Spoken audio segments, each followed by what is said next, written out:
Sorry, guys. Missed that part. Okay, true or false? A bedroom has to have, you can't answer, Okay. has to have a closet in order to be considered a bedroom. You can't answer either. Can go false because it's a window. I think it's false. It is false. It does not need to have a closet to be considered a bedroom. However, appraisers do look at certain things when they are looking at a bedroom, which is egress and ingress, right? So if you just have a room with no window, they're not going to consider that a bedroom. Now, if you have a room with a door, are they going to consider that a bedroom? Yes, because it's still ingress, egress, right? So they look at things like this though too. Do you have to go through a bedroom to get to a bedroom? Well, you can, but they're not going to include the bedroom that you went through as a bedroom, right? They'll include the bedroom that you got to. What's wrong? Nothing, I don't like that view. Oh. I'm gonna What change if it. you go into that last bedroom through a different way? Like if you go in from the outside of the house, it's that bedroom? Yeah, I mean, that would be considered a So then you still bedroom. consider like the middle bedroom. Well, no. If you still go through that bedroom to get to another bedroom, it's not going to be a bedroom. Doesn't matter if there's a door or not. So the last one. That's that one. The only one that would be considered a bedroom is the last The one. last one, okay.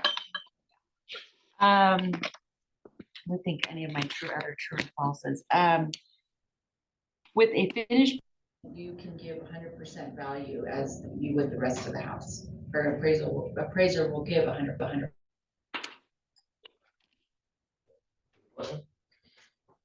Would an appraiser give the same value in finished basement as they would give the rest of the home?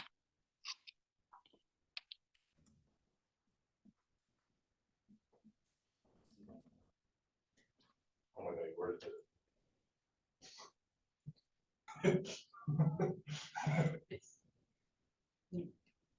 kind of a trick question. No, they're not going to give the same value to a basement as they're going to give the rest of the home. Okay, they're not going to consider it the same value. How about there's true or false? There are specific guidelines for adjustments for appraisers when they're making adjustments. Well, that's false because you don't look at the neighborhood. So, like, if the neighborhood has a lot of two-car garages, just doesn't, then they don't look at the value and so forth. Right, there's no set adjustments, right? There's never gonna be like, you give this much value for this, like, $2,500 for half bath. That's not how it works. It's the value that they see for that specific item, which could be, if I'm going from a 1-car garage to a 2-car garage, I might give that more value than going, from a 0-car garage to a 1-car garage. Okay, I mean, again, this is all subjective. This is all what the appraisers are subjective about. So there is no great way to say what the adjustments will be.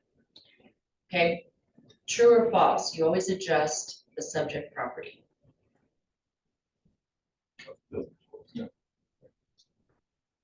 Yeah, false. Yes, you always are going to adjust the comparables. You never adjust the subject, right?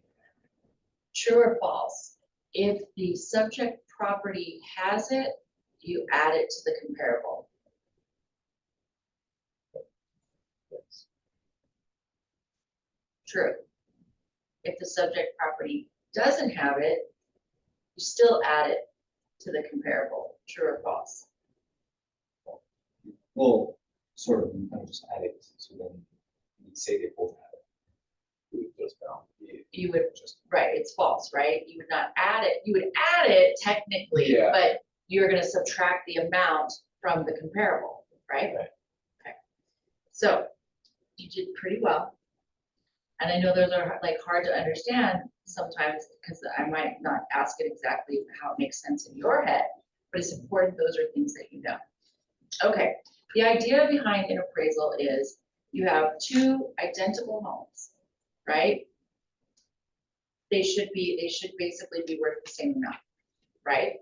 But then you take one of the homes and you start to say, this one has these things and this one doesn't have these things compared to the other home. How do you get that house to be comparable to the subject property, to the other property? You have to take all those deductions, right? Or additions to get them to be equal. That's the idea of what an appraisal. I don't know why. You're just there.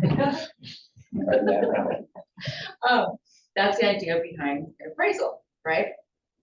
What is some of the issues that you might see with appraisals or appraisers? They don't show up. How about they work mostly TRC, but they take an appraisal every year in Albuquerque? How about they think that maple cabinets are worth more than alder cabinets? But then how would you just That's the problem, Hmm. right? You may have an appraiser that thinks one neighborhood is more valuable than another neighborhood. You might have this actually happened to me, you might have an appraiser that has some history with a property. You know, it's so subjective, and that's where the issues come into play about appraisals. And that's where we start to run into problems. And that's the frustrating part about appraisals. What I learned when I was selling real estate, I got very frustrated because I didn't understand appraisals, right? I was like, why is it that you're not seeing that this property is worth this much? Right? I didn't understand that whole process. So I took it upon myself to go to an appraisal class, and now I can basically do an appraisal for the most part, okay? So it's important when you have an appraisal that comes in that maybe doesn't come in at value to understand why it didn't come in at value. To be able to look, if you look at your sheet, take a look at this sheet here, okay? And you look at the bottom,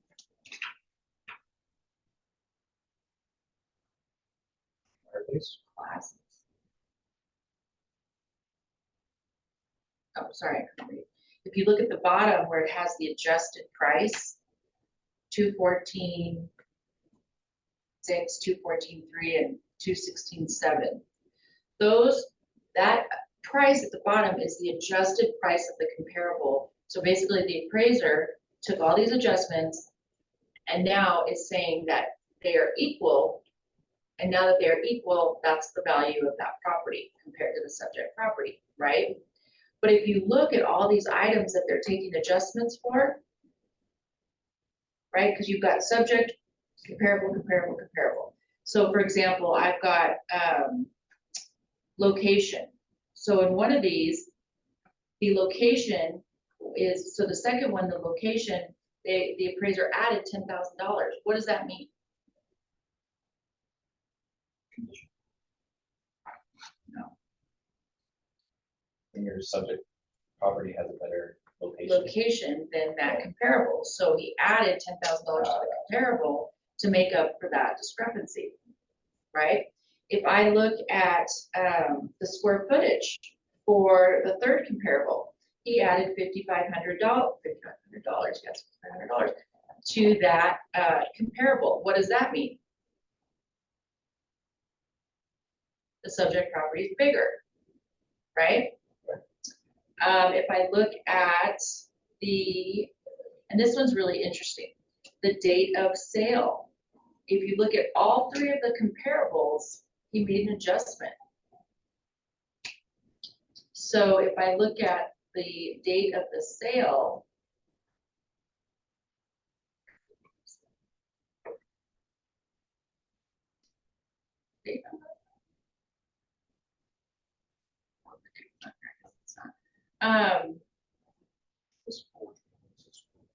where does it say that? Oh, I see. There, it's there. Okay, sorry. Okay, so, which is really interesting to me that they did take a adjustment on that, because it was really only a few months different, which I find very interesting. You won't typically see date of sale adjustments. It's not something you'll see that often. If I look at, where is it? condition. The second one, he added $10,000 to the comparable. What does that mean? That's the point. Right, but what does that mean? Or it's a higher condition. It was a lower condition because you're added it, right? So always remember, if you're adding to the comparable, that means the subject property has it, right? If you're subtracting means that the subject property doesn't, and so the comparable is basically better than the subject, okay? So we'll put that aside for now. Go to two comparables. True or false, an appraiser can use foreclosures as comparables. What is comparables? No, it's trust. What else? Actually, no, they probably could. They probably can't. If it's An not- hasn't sold. appraiser can use anything they want as a comparable as long as they can justify it, right? So if the appraiser is having a tough time, you've got some little neighborhood that, see, Dominic Archie came back. Okay. So if the appraiser has a neighborhood that's very unique and there aren't any other sales close by that are comparable to that neighborhood, he may take or she may take the foreclosure as a comparable and bring it up to get it to be a comparable because he needs that location, right? What happens, we talked about this at our last class, what happens if I have this strange, okay, you'll see this all the time, right? These strange little areas where they basically bought 2 acres and they subdivided it and there's 6 houses and everything else around it is 40 years old, 50 years old. They're all, kind of tract type ranch style homes and none of them compare to that neighborhood. What does he do in that situation? Move somewhere that's more alike. So in that case, let's say I have to go from the west side to the east side to find something comparable. What am I gonna have to do as an appraiser? Right. Well, yes, if my subject is on the west, and I'm not saying the west side or the east side is worth more than the others, so I don't wanna hear about that. But if, let's say that that's how the appraiser considers it, right? And my subject property is on the west side and my appraiser considers the east side better, what's gonna happen to the comparable? What's the appraiser gonna do? It's better than it is. He's gonna deduct from the subject property for what? Location, right? So what you need to understand is that they're trying to find the best comparables with what they have and taking, say, a $750,000 house that's, there's only 6 of them and they sold for $750,000 and trying to compare that to 40, 50-year-old homes that are ranch homes that, whatever, is going to be very difficult, right? Because imagine the amount of adjustments. Now, what is a net adjustment?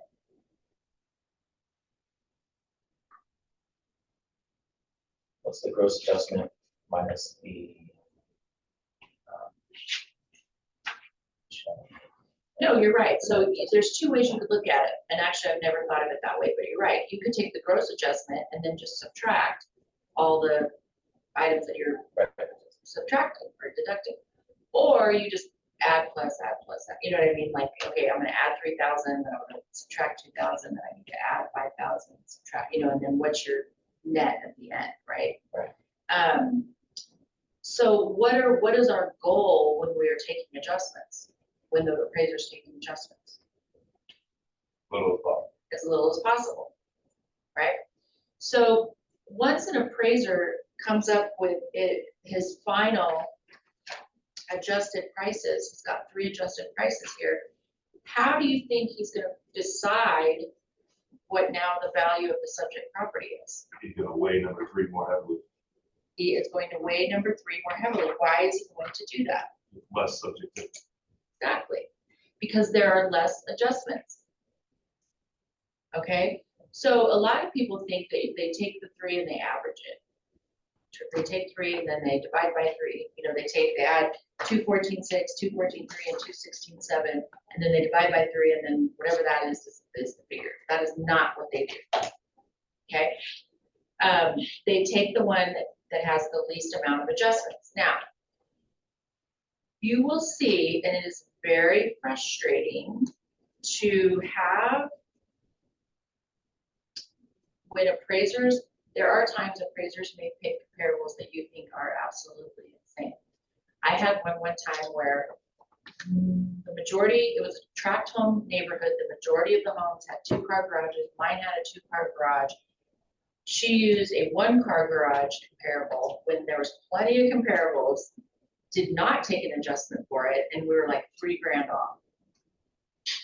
Right? Exceptionally frustrating. So what do? Right? We do a rebuttal, we challenge it. How many times do you think, now somebody said recently that they've had appraisers change things a couple times. I have never had an appraiser change an appraisal. Even with that bad of a comparable, I've never had an appraiser change it. Okay. So let's talk about what the government decided to do after our bust in 2008. What do you think our government did? Regulators. They decided to come in and say, okay, we're going to start holding the appraisers accountable. How well do you think that's working? Probably not great. So what they decided to do was they created the, well, I can actually go to the bottom of page 5, the collateral underwriting data set. So government insured loans, right? So VA, Fannie Mae, Freddie Mac, FHA, basically they say, okay, we're going to create this data set where every appraisal that anybody does, that the lender's going to, I don't know who actually enters the appraisal into the data set, but every appraisal is going to be entered into the data set so that they have a baseline for properties. And what that means is that they're trying to make sure that there aren't any red flags when a new appraisal comes in for that same property. Okay, so if you have an appraiser that does an appraisal for a property and says it's a 3-bedroom, 2-car garage, you know, whatever, then 2 years later, another appraisal is done on that property, but this time it says it is a 2-car garage, 5-bedroom, but the square footage is still the same. Do you think that's going to kick something back? Probably. Because now they're going to go, why does this say it's a 5-bedroom and this one says it's a 3-bedroom? So there's some algorithm, right, that they've created to hopefully catch inconsistencies. I do not see how that works, but I'm not government, so I'm not going to pretend like I know. But what it's a risk assessment. Okay, so they're also, when you enter this appraisal, so it's got to be the lender that does it, because when the lender submits the appraisal into the data set, what the lender is looking for is, are there any risks? Do they see anything inconsistent in this appraisal that could be a problem? So for example, if, let's say the appraiser in the scenario where the $750,000 house with 6 houses like it goes and gets a comparable on the east side that's, you know, 6 miles away, do you think it's going to kick something back? It is, right? It's going to say, why would you use that comparable when you have all these comparables? So then the appraiser has to go back and justify why he did that. And 99% of the time, there's going to be a reason why. And if they can justify it, it's fine, right? But they have to be able to justify why they would do something like that. That's why foreclosure, that might be something that gets kicked back, right? They may say, why are you using a foreclosure when you have all these other comparables around you? Well, no, we really don't, because all these comparables around me are not even comparable, right? They're 50-year-old homes, and this is, you know, a 2-year-old home. So the appraisal will have to go back and justify it, and as long as they can justify it, then we're good to go. So one of the other things that they came up with was condition and quality. So if you look on page 5, condition and quality, you've got C1, which is basically new construction, C2, under 2 years old, C3, well-maintained, updated, flip home, C4 is just an average home, C5 is poor, and C6 is severe, cannot get a loan. So you will see sometimes C5 and C6, you cannot get a loan. And those are the ones that you see in the MLS that say cash only, right? So they're saying there's no way we're gonna get a federally backed loan. Now, do you think that there's a possibility that you could get a loan from a portfolio type of mortgage? Probably. Yeah, if there's people out there that are not, they don't have federally insured loans, they have like private mortgage insurance, they may be able to still get private mortgage insurance on it. They may not, they may decide that it works with their portfolio and they'll lend on it, right? Now, what is one loan that they might lend on even though it's federally backed, but it's a C6? We have them. A rehab loan, right? But they're gonna determine how bad the condition is. Is this really, I mean, if you've got a house that's gotta be built up it's gotta be taken down and built back up again, that's probably not gonna be a rehab loan, that's probably gonna be a new construction loan, right? So that's not gonna work, but there are options out there depending upon, how dilapidated the actual property is. Then they came up with quality. So you've got Q1, which is overly custom, Q2, which is high custom, Q3, semi-custom, Q4, your standard track home, D.R. Horton, Pulte, Q5, low quality. I used AMREP as an example. AMREP are all the homes, are a lot of homes out in Rio Rancho where they just use very inferior products. The molding, it's like, an inch tall and it's flimsy. It's not even like true. Molding itself. No, it's stuff on Baseboards. Thank you. Baseboards. Or they use vinyl flooring, or the plumbing was polybutylene. They just didn't use great products, for the property. So that might be a AMREP. And then C6 would be severely low quality, cannot get a loan. Typically a C or Q6, I guess it's Q6, isn't going to be as relevant as the condition of the home. The C6, they're going to look at that and probably not even really pay attention to the Q6 because that I don't even know what you would even say a Q6 is. How low quality can you get, right? Like everything's torn off, like nothing's. Yeah, Floors out, boards are out. but that would go back to condition, right? Yeah. So I don't think anybody's going to build a home that quality's going to be 6. Hopefully not. I suppose you could, but okay. So if you go to your little example here, your little appraisal example, right? We talked about this. So we've got quality of construction. Q4, they're all Q4. Then we go to condition. The second one is C4. So let's look at what's C4. Average. What is C3? Well maintained. So they took an adjustment for that. Okay. So, huh? $10,000. So would that be normal if it was a C4 to a C3 or again it's all upper? I think that's very subjective, but I think it's could be kind of standard.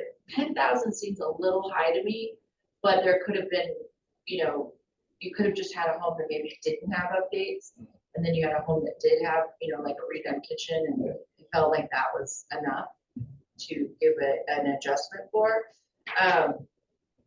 There's not really, when you're talking about updates, that's where you're going to get into condition. And so you could have had one that had just the kitchen was updated, the other one wasn't. It was, average cost to update a kitchen. This is for a very basic kitchen, nothing like crazy over the top. It's gonna be around $20,000, $25,000. So maybe in this case they gave $10,000 because obviously they're not gonna go full value of what the remodel was, but they gave 10,000. Maybe the bathroom had been, remodeled. The average cost of a bathroom is gonna probably be around 12, 13,000, maybe 15,000. It depends upon obviously the extent of the remodel and the materials, but they might give you a $5,000 adjustment because it's a bathroom, right? Now, let's talk about square footage. What do you think they do when it comes to square footage and comparing a subject property to a comparable that has different square footage? How do you think they determine what that value is going to be, what that adjustment's going to be? Maybe usable, livable, like, it's like. No, so what they're going to do is, well, true or false, they give adjustments to bedrooms. Yes, False. that's both. They don't give adjustments to bedrooms, but they do give adjustments to square footage. Now, if they give you an adjustment for a bedroom and square footage, they consider that double dipping. They consider that you're giving double square footage where it wouldn't be. Now, why would they, or wouldn't need be, why would they give an adjustment to a extra bathroom, but not an extra bedroom?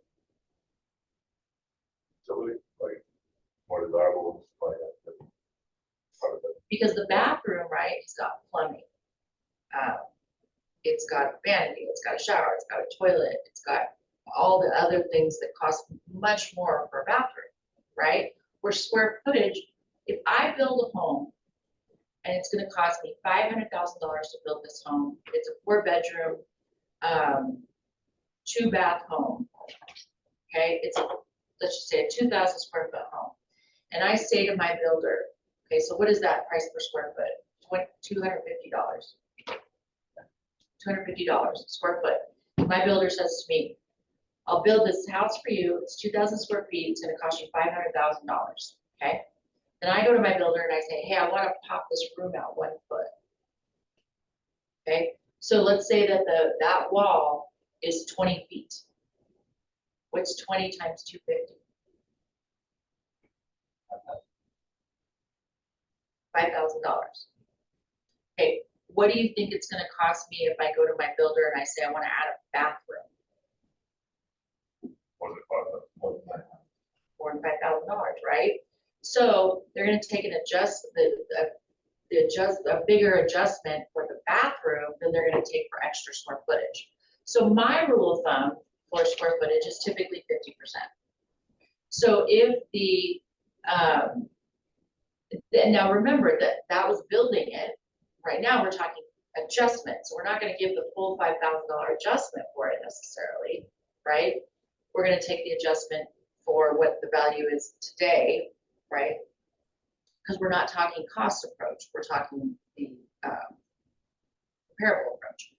So if I am trying to give an adjustment to the extra square footage, I'm typically going to take 50% of the price per square foot, which in that scenario would be $125. Then I'm going to multiply $125 times the extra square footage, which what turns out to be what? $2,500. That's the adjustment I'm going to take, right? Now, if I have an extra bathroom, what's the adjustment I'm going to take?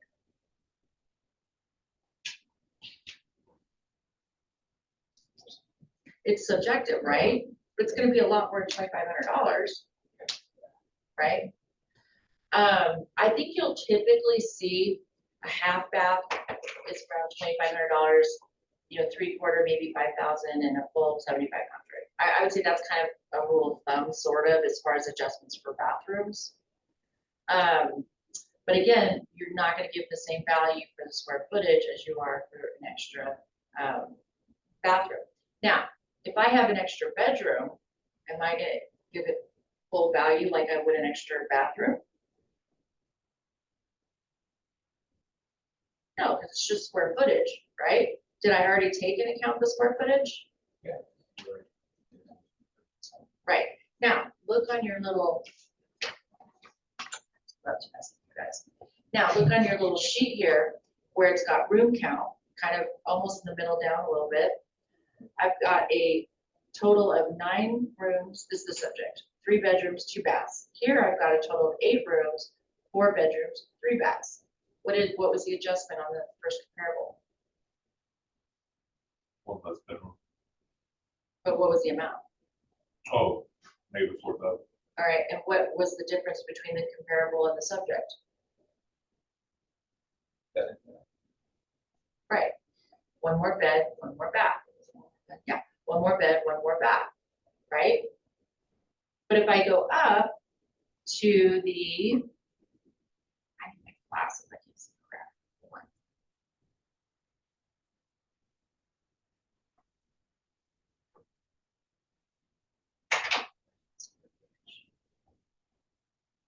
There it is.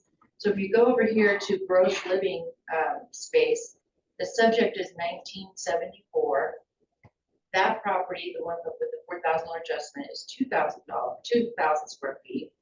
The third comparable is 1889 square feet, and the third comparable is 1908 square feet. By looking at the adjustments that were taken for the first, second, third comparable, what sticks out to you?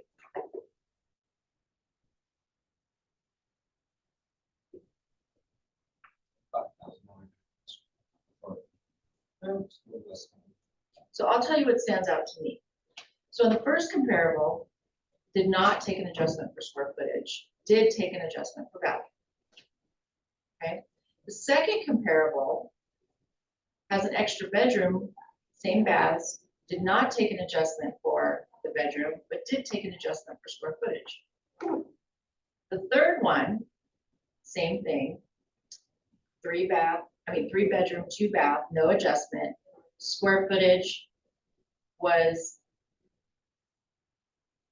Less than. barely different than the subject and took a $4,300 adjustment. Does that make sense to you? Not really, right? That goes into your double digit principle, correct? Well, not necessarily, but Like you probably tacked on a little bit more too, because of that.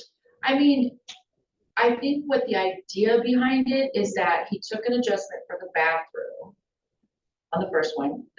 He felt like the 26 square feet between the subject and the comparable was not enough to take an adjustment. He did not take an adjustment for the bedroom on that one. The second one, he did not take an adjustment for the bedroom, but he did take an adjustment because there was, almost 100 square feet difference. And the third one, he took an adjustment because it was, I don't know, 65-ish square feet different. When I look at the square footage differences here, and the fact that he took adjustments for the second and third comparable, but not to the first comparable, but on the first comparable, he took an adjustment for the bathroom, it's not really working for me, personally. Yeah, $5,500 for almost 100 more square feet. That's- Well, and on the third one, you're talking like 65 square feet. And he gave Right. $4,300, whereas this one had an extra bathroom and it only got $4,000. So do you see, the point I'm trying to make to you guys is the idea behind what we're doing is one thing. What the appraisers do is totally different. And so if I got this appraisal and it didn't appraise, what do you think is gonna be the first thing I'm gonna point out? Well, I'm gonna look at the $4,000 adjustment on the bathroom, and then I'm gonna look at the adjustments on the square footage, because square footage, again, going back to it, is not worth the same as baths and well, baths, mainly baths, garages. Why would a garage have more value to have an extra bay than just like extra square footage? Good suppose. Well, because in a garage, right, you have to have firewalls, you have to have vents, you have to have,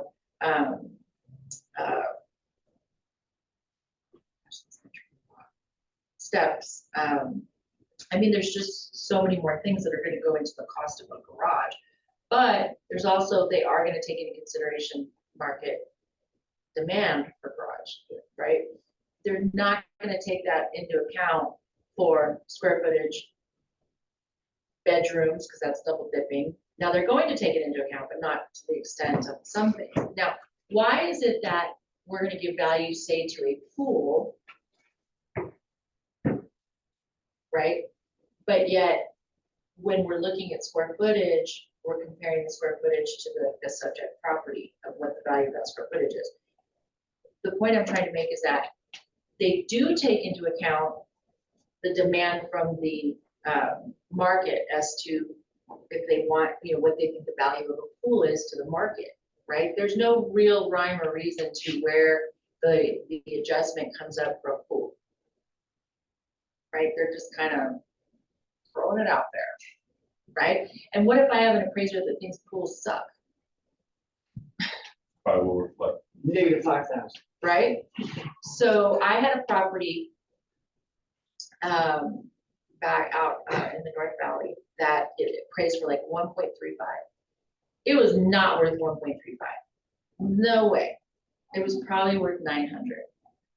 This appraiser, one, knew who lived there, which was a famous car driver and or speed, racer, and thought it had history, thought all these things about this property and appraised it for 1.3.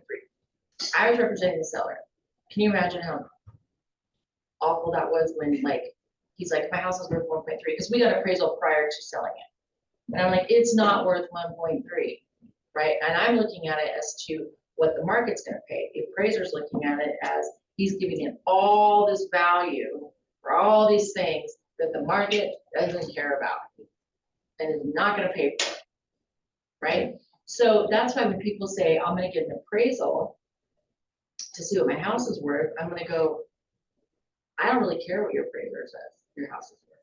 Because that's totally different than what we're looking for as to what the market's gonna pay for your home. Two totally different things. And every appraiser is gonna look at it differently. And I'm not bagging on appraisers because they're human, right? Their brain is wired a certain way. They're gonna give value where they think value is deserved, or take away value where they think value needs to be taken away. So you can't say that they're not doing a good job, right? You can just say that if this guy thinks that the square footage is worth the same as an extra bathroom in his mind, who are you to say that's not the case, right? So I'm just trying to show you some of the frustrations that occur in appraisals. But how important do you think it is to be able to look at this appraisal here and understand what you're arguing?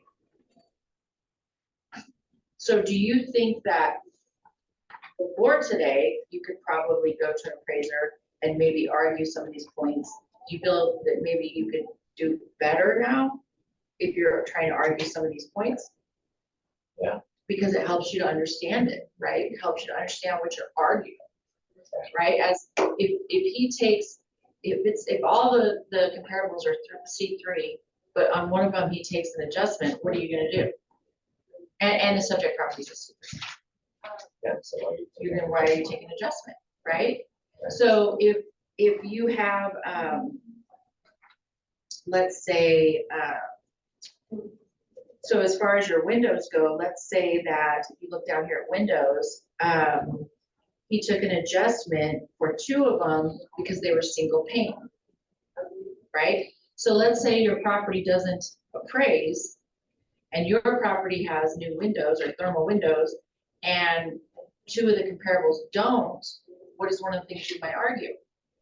You didn't take an adjustment for thermal windows, right? And when you're talking $3,000, $4,000, $5,000, and you can get that appraisal to come up $3,000, and then your seller only has to adjust $2,000, that's going to be pretty important to that seller, right?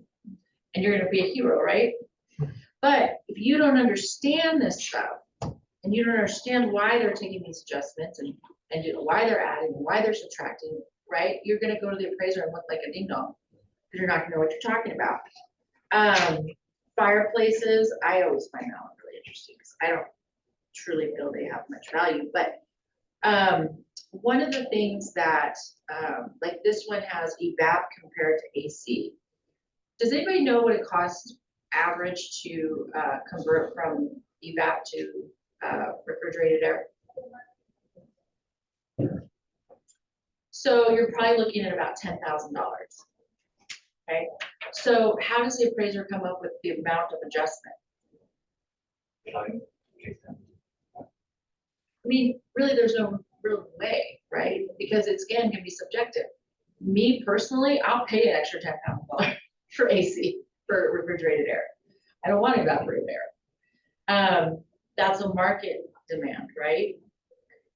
So the appraiser may feel the same as me and may give it a $6,000 adjustment. Whereas let's say another appraiser may go, I prefer evap because it's better for my skin, right? I'm gonna give a $2,000 adjustment, right? How subjective is that?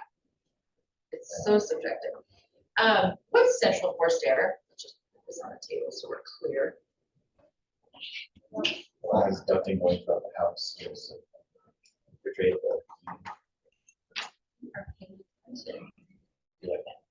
Yeah.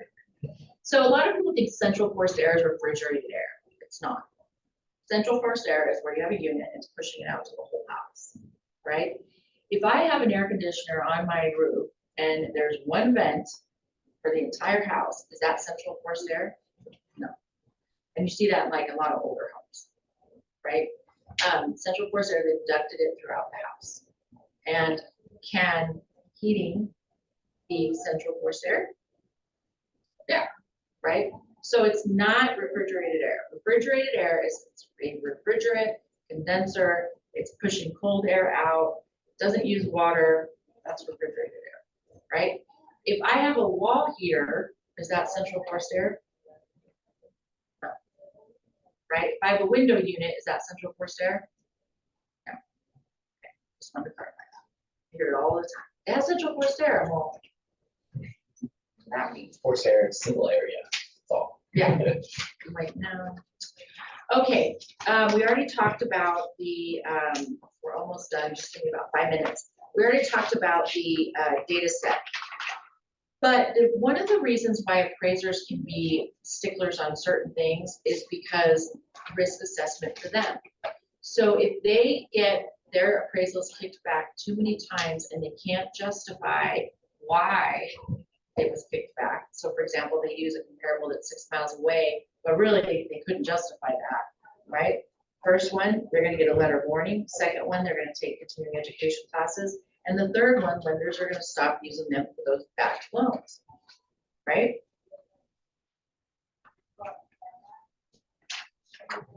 So if we go to the page 7, I'm not gonna go through all of this. These are just the like most or highest reasons that they get deemed for risk assessment, you know, leaving the neighborhood, not reporting correct zoning, using boilerplate statements without editing, things like that. Now, let's just go and let's just talk for a minute about adjustments. If I have $1 million home and I'm making adjustments for a garage, in theory, would that probably have a higher adjustment than a $100,000 home for a garage? Larger quantity, but percentage wise. Yes, because I can't take a $7,500 adjustment for a $100,000 home. Right? I can't just all of a sudden be like, it's worth 92, probably lower, right? It's not gonna be that much of an adjustment. If I have $1 million home, right? May I take, if I, you know, go from a 2 to 3 car garage, am I gonna take a larger adjustment for that? Well, I am, just because anybody buying $1 million home is not gonna want a 2-car garage. They're gonna want a 3-car, and that's gonna be worth more money to them. As opposed to somebody who's in a $100,000 price range, you know, they're probably right there, they're, you know, what they can afford. They're not gonna take they're not gonna spend $7,500 more for a garage, right? So some of this stuff, it's all subjective. Some of this stuff is about what the market will pay, and some of it's not. You see what I'm saying? So like, when it comes to bathrooms and square footage and that kind of stuff, I think it's more, there's more of a theory behind how they're figuring that out, where as opposed to things like pools, garages, what else? landscaped versus not landscaped, block walls versus fences, refrigerated versus evap, right? $1 million home, it's gonna take a much larger adjustment than $100,000. Okay.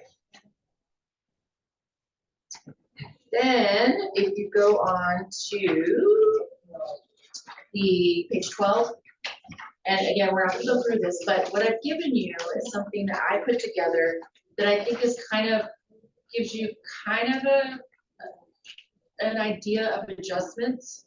Again, there's no real way to say this is the adjustment for this, because again, it is subjective. But I think this gives you kind of an idea from what I've seen in my career of what kind of typical adjustments are. Okay, and again, like I said, don't use this. Don't go to an appraiser and be like, you should have taken that adjustment. That's not what you're gonna do, because again, it's subjective.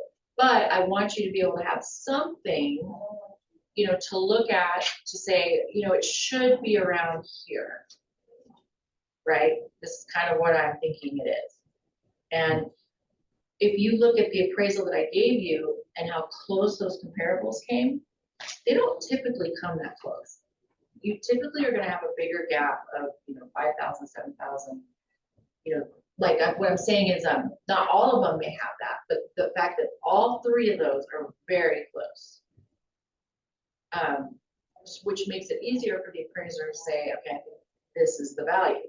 But like you said, on the one, he's gonna give more value to the third comparable because it has the least amount of adjustments, but we're only talking, $2,500, right? That's much easier to come up with a value than if I have a comparable that's $200,000 and a comparable that's $210,000, and then I have a comparable that's $230,000, right? And then and this has happened many times, then the appraiser looks at the adjustments and gives more weight to the other one. But how does he give more weight?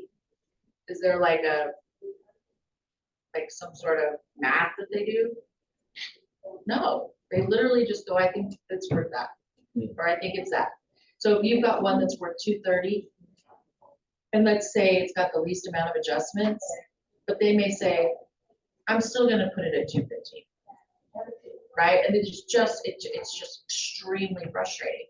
But for you to understand this and to be able to wrap your head around appraisals and the difference in what market analysis is and what appraisal is, it's going to help you, though, one, to explain to your client what the heck is going on, and to be able to say to your client, look, I get it, there's no rhyme or reason on this.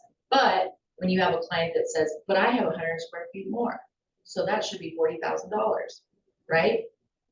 You're going to go, no, that's not going to, you're not going to get the full square footage, price per square foot. That's just not how it works. So you have to be able to understand, this is part of your job, to understand kind of the theories behind the appraisal and why it is. Now, I talked about the basement. Basements are never going to get the same value as the rest of the house. I don't care how finished it is. I don't care. I think if you have a walkout basement, you're probably going to get more value. I think that it's just, a basic finished basement with windows, even if it has a bathroom, I still think you're going to get, you could maybe get 60% value. I've seen basements come in at 30% value because the appraiser just doesn't think they're worth that much, right? So now if it has an extra bathroom, they'll probably give an adjustment for that bathroom, and then they'll probably give an adjustment for the basement, kind of almost like separate, right? But you're never going to get full value for a basement. It's just not going to happen. I can tell you that right now. So when I was first in the business, and I would go in and they'd be like, oh, my house is 3,500 square feet. Well, once I took that basement out, I'm like, it is, but it's not, right? So if I go to show a house that has a basement and it's showing the basement and the full square footage, is that going to be kind of a red flag for me to pay more attention to the price of the home to make sure that my client's not overpaying for it? Probably, right? Now, in a market like we're in today, who knows what people pay, because it's kind of crazy. And even though people say it's slowed down, it's still crazy, just because we have no inventory. So the point is that basements are things to pay attention to, as far as, you know, when you go in on a listing presentation and you don't understand that you're not gonna get the same value for a basement, and you let your client bulldoze you into, you know, this is what my square footage is, then you have to come back later and say, actually, you're not gonna look real good, right? So you need to understand appraisals, to do your job to the best of your ability, because they are intertwined. Okay. I was gonna say one more thing.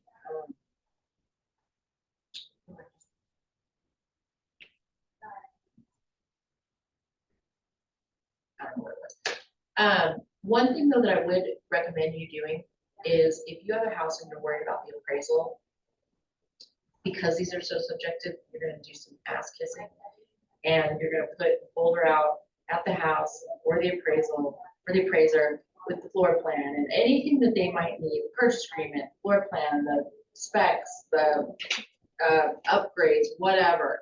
Anything you can to get them to give more value to your property is important. The other thing is, if you do find discrepancies or issues in the appraisal, do not yell at your appraiser. They are not gonna be nice about it. The best thing you can do is kill them with kindness. The appraiser can talk to you all the way up until the time that they submit the appraisal to the lender. Once they submit it to the lender, they're not gonna talk to you anymore. You're gonna have to go through the lender, okay? But you will have appraisers say to you, I can't talk to you. That's not true. They can talk to you. So a good appraiser will call you and say, I'm having trouble with value. Let's talk. You know, and hopefully try to figure out, is there something that they missed that they can get it to come into value? But a lot of appraisers are lazy and they're not going to call you. They're just gonna submit it. We had one recently where it was off about a whole bathroom, some sequence. We talked about this. It was off the whole bathroom. They couldn't even get the guy to respond. You know, and that wasn't even an issue of value. That was an issue of the lender saying it's not accurate. And my guess is that they put it into the data set and it kicked it out and said, this house has this many bathrooms. I don't know, but that would be an example of the data set kicking it back and saying there's a discrepancy here, right? So there is not a lot of recourse for appraisal issues when they are not willing to work with you. I'll tell you that right now. So, all right, any questions? Yeah, when like talking with your seller or like prepping people about the appraisal, did you have like a set thing that you typically would go into? Like, look, this is like a new thing. I've done my comparable market analysis, but it's gonna be. I just basically say the same, like, very simple thing, you know, what the market's willing to pay and, you know, an appraiser would say the home is worth are two different things, right? When you're looking at what people will pay, that's emotionally driven typically, right? When you're looking at an appraiser, I mean, they may be subjective, but there's no emotion in it. So you might have a buyer that will pay this, but that doesn't mean it's been appraised for this. So, and because there is subjectivity in it, we're a little bit at the mercy. And so the best thing we can do is wait and see what happens. Now, I have a thought, and this is my thinking, okay? I'm not saying this is the way it is because people have different ways of thinking, but a lot of people will say, I'll price your home with this because I know the appraise of this. Because they don't want to have risk, you know, somebody putting in an offer and then it not appraising, right? My thinking is I would rather price it at the higher price and then deal with the appraisal at that time, and if need be, bring the price down, rather than just say, okay, this is what I think it'll appraise at, let's sell it for this, because there's multiple reasons. One is you don't have to sell it to that buyer, right? You can sell it to another buyer and get another appraisal. Two, the buyer may pay the appraisal gap, right? I mean, there's different things that can happen, but I explain that to my client. I say, here's what I think the market will pay. I'm concerned about it appraising. If it doesn't appraise, here's some of the things that could happen. But still understanding how to appraise them, kind of do their own spin on it, whatever you believe about. Well, exactly, because like, again, basements, pools, square footage, bedrooms, bathrooms, like all the things. And what a seller thinks their house is worth and what, you know what I mean? I love it when they're like, but I've got 3 ceiling fans. I'm like, you know, or, I have 100 square feet. difference, or I have this basement, or I have a sunroom, we talked about sunrooms, right? You can take your sunroom and stick it. Because to me, as the market, I don't want one of those sunrooms. So I am not going to pay more for your home because it has a sunroof, right? From an appraiser's point of view, they will give the sunroom some value. And I ran into a past issue with a sunroom, that you had to go through a garage to get to the sunroom. And so an appraiser wouldn't use the space because there was no way to access it from the road. Exactly, right? And some appraisers may give it a little bit of value, even in that scenario, some may not, right? Let me ask you a question. This is something that I learned in my career, which I learned the hard way. If I have like a structure that is not permitted, say like a casita or something that's not permitted, am I gonna have an issue getting that appraised for the full value of that casita, let's just say, it's not permitted? Obviously, yes. Yeah, I'm gonna have issues, because what happens if that casita burns down and it's not permitted? Sure, I'm sure. Exactly. So as a lender, right, do I want a loan on something that's not permitted? No. So when you do have like things like that, like a lot of times, like down in the university area, there were houses that had bath houses that people turned into casitas. They were never permitted that way. They were basically just permitted as like an outbuilding, right? So when I went to sell the property, the market would pay one thing because they love this casita. The appraiser was like, no, you are not getting that value. And so it really, I mean, was not good. All right, good class. Yeah, very well. Thank you guys.